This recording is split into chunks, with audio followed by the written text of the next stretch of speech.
आज हम chapter number 14 class 9 mathematics for KPK board में थ्योरम नंबर 14.3 इसका प्रूफ करते हैं। इस थ्योरम को समझने के लिए आपको थ्योरम नंबर 14.1 को भी समझना चाहिए। उसका लिंक मैं डिस्क्रिप्शन में दे दूंगा। पहले आप उसे देखें, फिर इसको देखें तो आपको ज़्यादा आसानी के साथ समझ में आ जाएगा। मैं कोशिश करूंगा कि इस थ्योरम में भी मैं वो बात आपको समझाऊं जो उस थ्योरम में कही गई है। अब हम इस थ्योरम का स्टेटमेंट देखते हैं। थ्योरम में दो ही चीज़ें होती हैं, एक गिवन होता है और एक टू प्रूव होता है। ये हम इस थ्योरम के स्टेटमेंट में से निकाल सकते हैं और एक डायग्राम।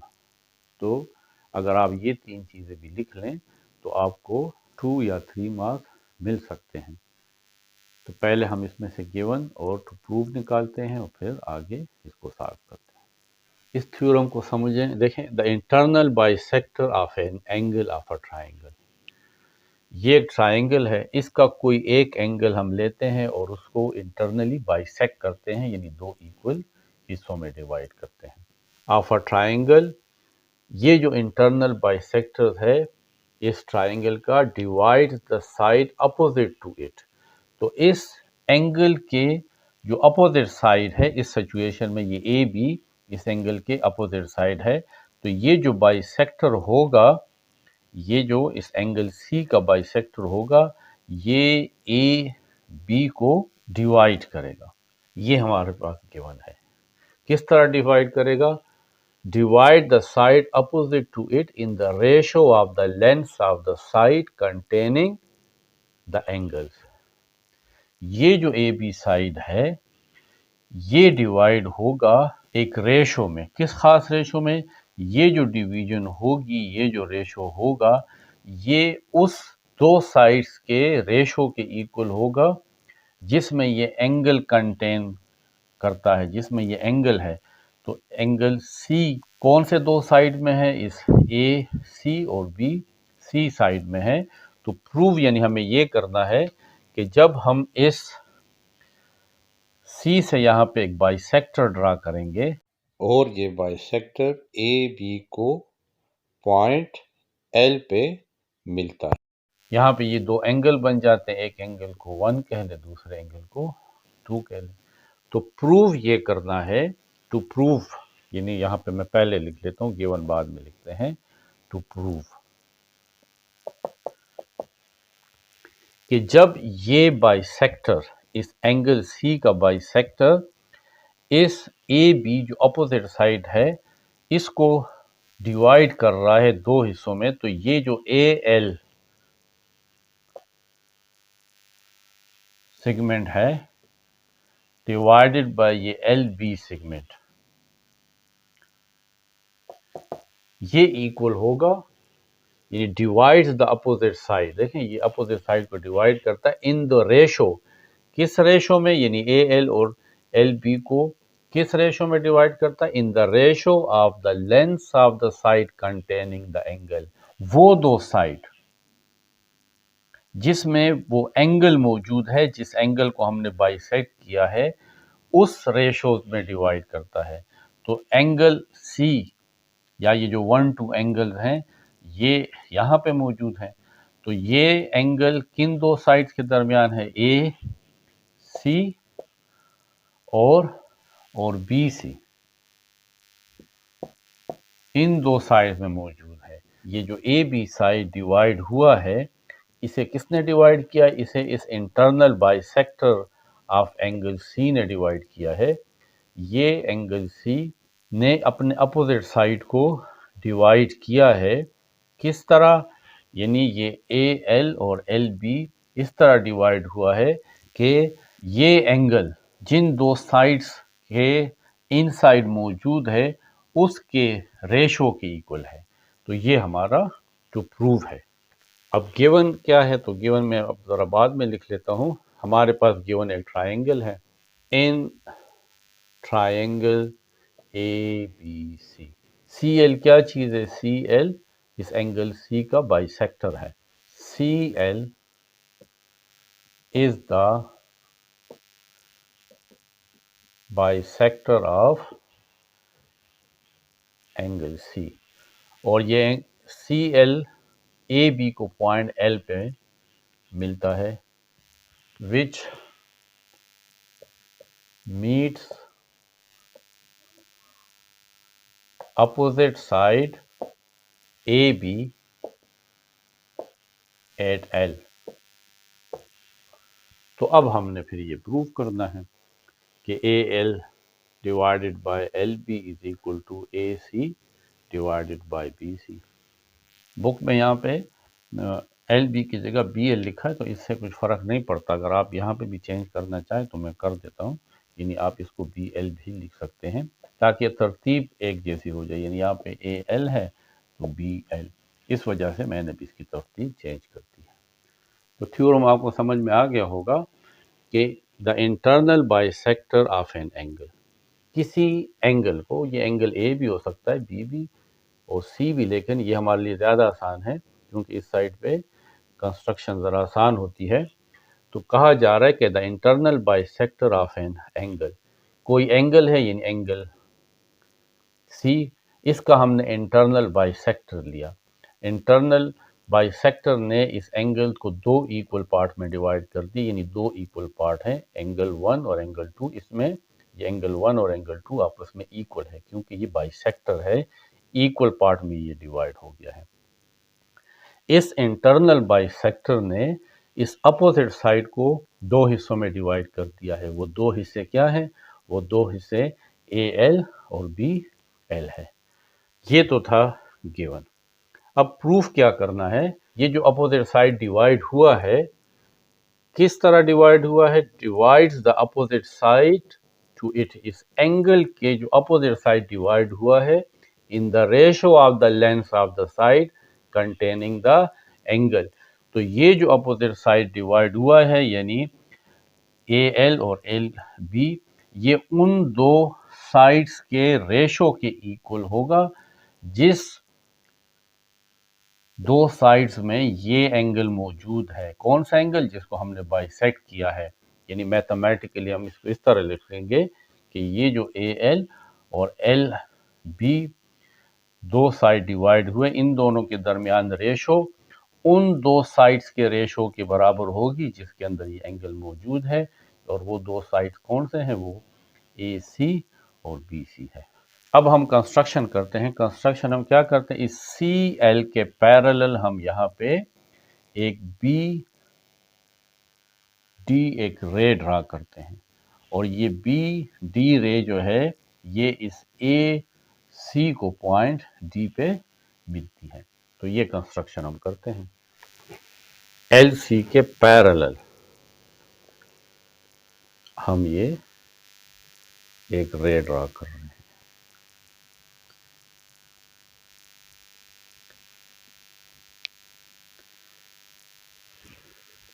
और ये जो AC है इसको भी आगे प्रोड्यूस कर लेते हैं।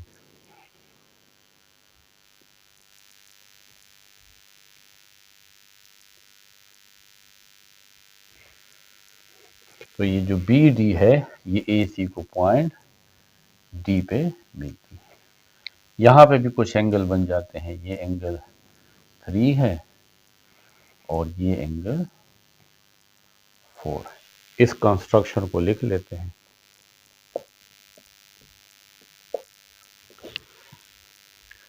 थ्रू B, इस B से हमने ये रे ड्रा की है। थ्रू B ड्रा BD रे parallel to LC which intersect AC at point D, AC at D। ये सब कुछ करने के बाद हम इसका प्रूफ करते हैं। अब हम इसका प्रूफ करते हैं। देखें, हमने ये कंस्ट्रक्ट किया है कि जो LC है और ये BD आपस में पैरेलल है। LC is parallel to B D. ये हमारी कंस्ट्रक्शन है। अब यहाँ पे कुछ एंगल बनते हैं। देखें, एक एंगल होता है करेस्पॉन्डिंग एंगल, एक होता है अल्टरनेट। अगर दो पैरेलल लाइंस हैं और ये तीसरा लाइन उसको इंटरसेक्ट कर रहा है, तो ये जो अपोजिट साइड पे एंगल बनते हैं ये अल्टरनेट होते हैं, और ये जो सेम कॉर्नर पे एंगल बनते हैं ये करेस्पॉन्डिंग एंगल होते हैं। तो अगर आप अब देखें, ये एक लाइन ये है, इस तरह ये है, एक लाइन ये है, और ये जो तीसरी लाइन है ये इसको काट रही है, जिस तरह ये है। तो हमारे पास ये 2 और 3 ये अल्टरनेट एंगल बनेंगे। तो इसी वजह से ये 2 और 3 आपस में अल्टरनेट एंगल है। Angle 2 is congruent to angle 3, ये अल्टरनेट एंगल।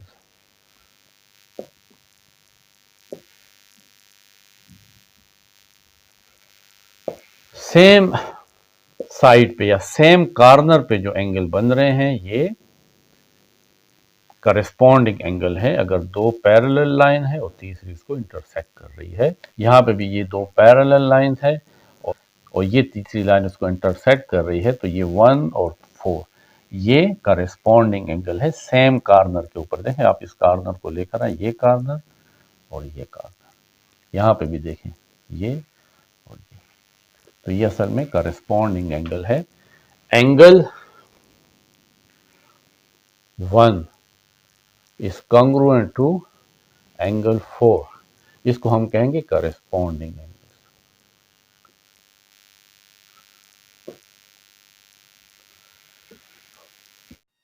करेस्पॉन्डिंग एंगल को थोड़ा सा और समझते हैं। ये हमारे पास 2 लाइंस हैं, एक है L दूसरा है M, और एक तीसरी लाइन जिसको हम ट्रांसवर्सल कहते हैं N, इन दो लाइंस को इंटरसेप्ट कर रही है।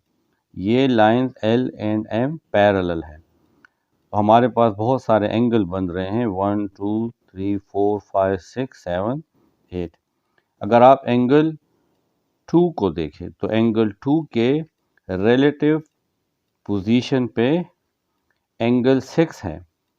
एंगल 1 के रिलेटिव दूसरी साइड पे जो एंगल है वो एंगल 5 है। इसी तरीके से एंगल 3 के रिलेटिव पोजीशन पे दूसरी साइड पे एंगल 7 है, और एंगल 4 के रिलेटिव दूसरी साइड पे जो एंगल है वो एंगल 8 है।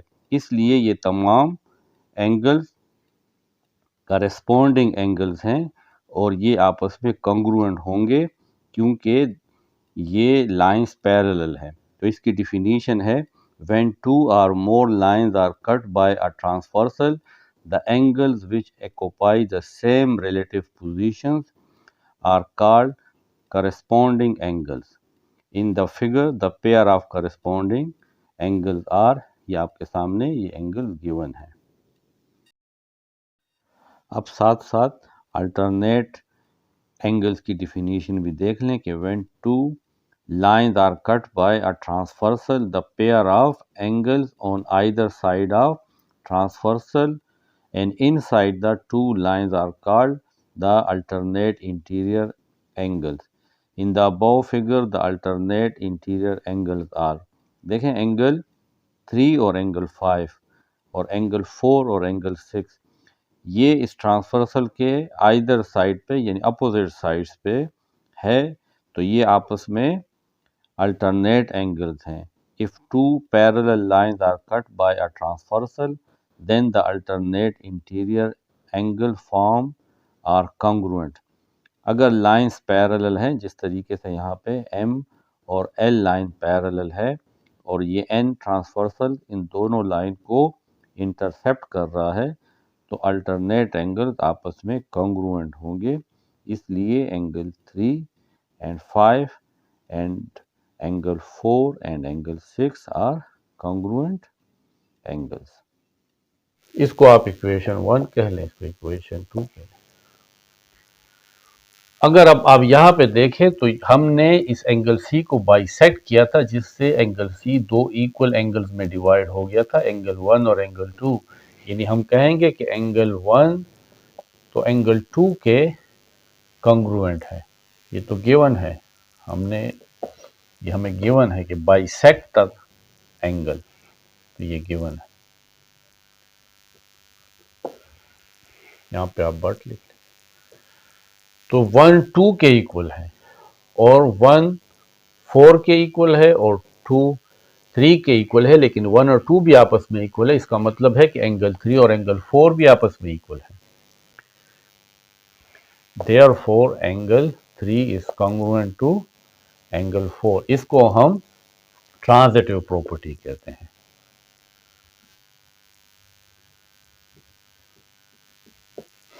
तो ये हमारे पास ट्रांजिटिव प्रॉपर्टी हो गई, क्योंकि ये दोनों एंगल सेम, जिन दो एंगल्स के बराबर है वो आपस में भी इक्वल है, तो इसलिए ये दोनों भी आपस में इक्वल हुए, यानी कंग्रुएंट हुए। तो जब दो एंगल्स आपस में किसी ट्रायंगल में कंग्रुएंट होते हैं तो उसके अपोजिट साइड भी कंग्रुएंट होंगे। 3 और 4 हमने ये साबित कर दिया कि 3 और 4 आपस में कंग्रुएंट है। तो 3 के सामने ये जो CD साइड है, 3 के सामने CD साइड और 4 के सामने ये BC साइड जो है, ये भी आपस में कंग्रुएंट होंगे इस ट्रायंगल BCD में। हेंस इससे ये नतीजा निकलता है कि BC side is congruent to DC side. क्यों? क्योंकि ये अपोजिट साइड्स हैं कंग्रुएंट एंगल्स के। तो जब एंगल्स कंग्रुएंट है तो अपोजिट साइड भी कंग्रुएंट होंगे। Opposite sides of congruent angles.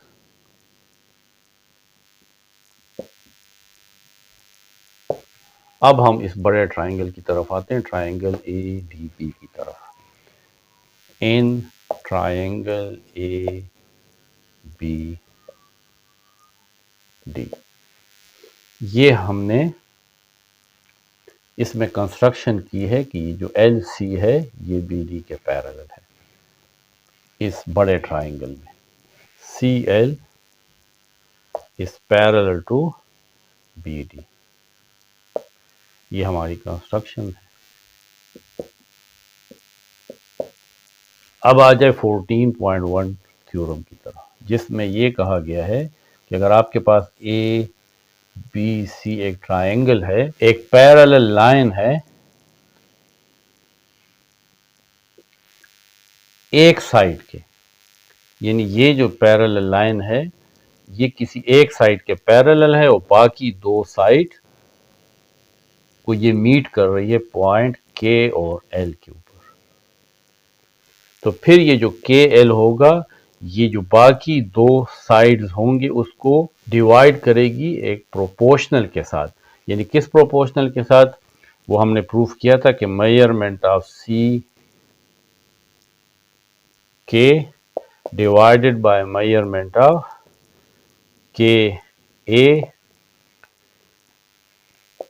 is equal to measurement of CL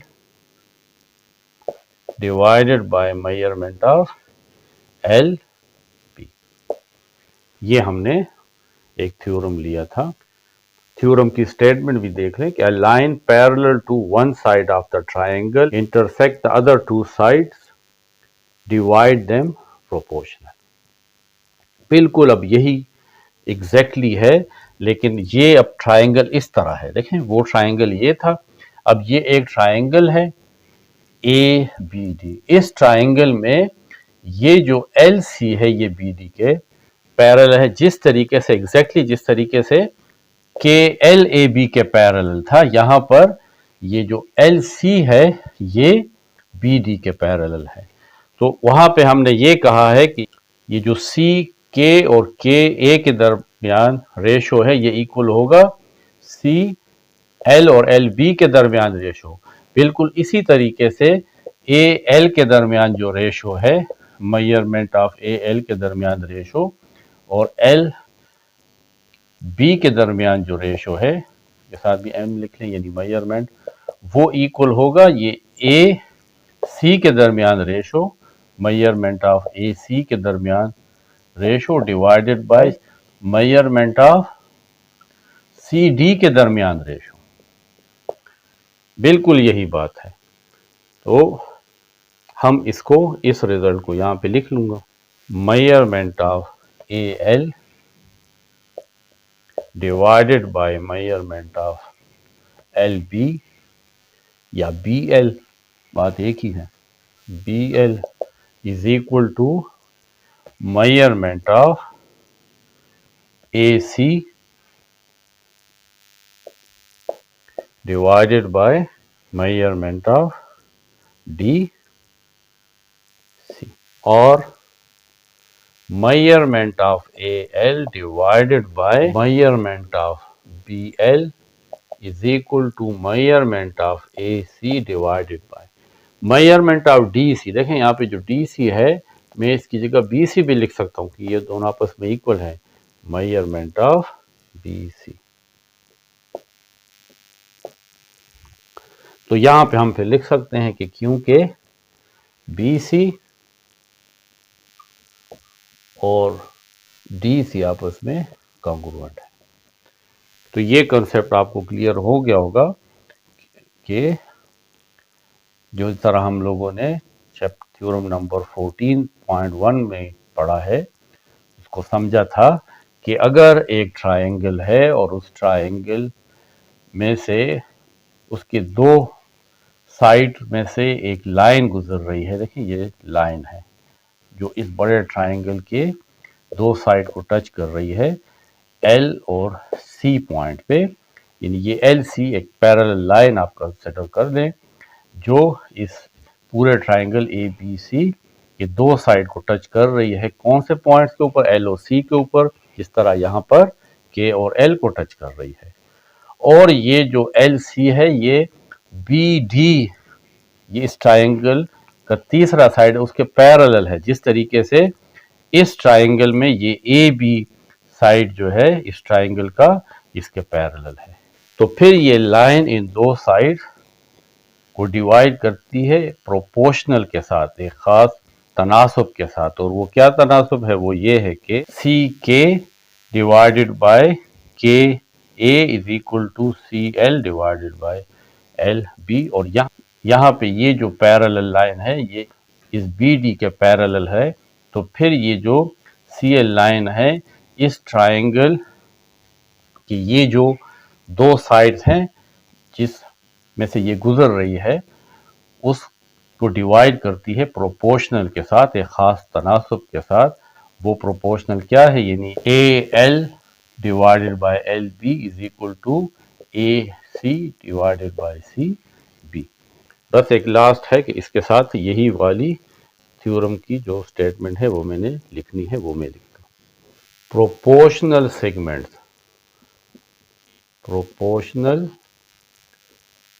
segments cut by the line parallel to one side of the triangle।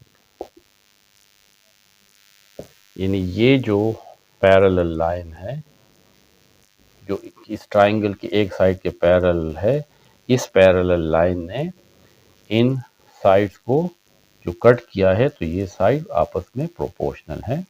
Proportional segment cut the line, ये जो line है ये इन segments को proportional एक खास तनासब से divide कर रही है। और ये लाइन जो है वो पैरेलल है to one side of the triangle. तो ये हमारा थ्योरम था। आप इसको एक दो दफ़ा करेंगे तो समझ में आ जाएगा। मुश्किल नहीं है, लेकिन आपको वो थ्योरम नंबर 14.1 भी ज़रा स्टडी करनी है।